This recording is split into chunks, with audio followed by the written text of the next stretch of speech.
Bonjour à tous, beaucoup d'optimisme sur les marchés actions puisque le CAC 40 termine une nouvelle semaine haussière.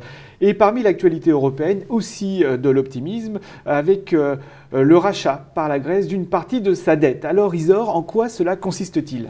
Eh bien, la Grèce a proposé aux banques et aux fonds détenteurs d'obligations souveraines de racheter une partie de sa dette à un prix négocié et l'opération a finalement remporté un certain succès. Oui, alors cela devrait permettre à la Grèce de revenir, d'abaisser sa dette à moins de 130% du PIB d'ici 2020 et c'est une condition nécessaire pour se rapprocher des objectifs fixés nécessaires au déblocage justement de nouvelles tranches d'aide.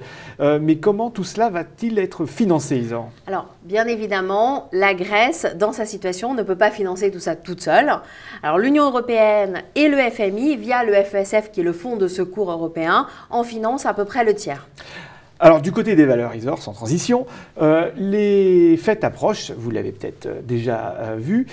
Est-ce qu'on va retrouver des tablettes numériques sous les sapins? Alors, c'est bien possible quand on voit l'engouement en France pour ce genre de produit. Selon une enquête récente, au troisième trimestre, 10% des foyers français étaient déjà équipés en tablettes tactiles, ce qui représente à peu près 3 millions de tablettes en France. Et il y a encore un potentiel d'augmentation? Oui, puisque toujours selon cette enquête, environ 5% des foyers français envisageraient de s'en équiper d'ici 6 mois.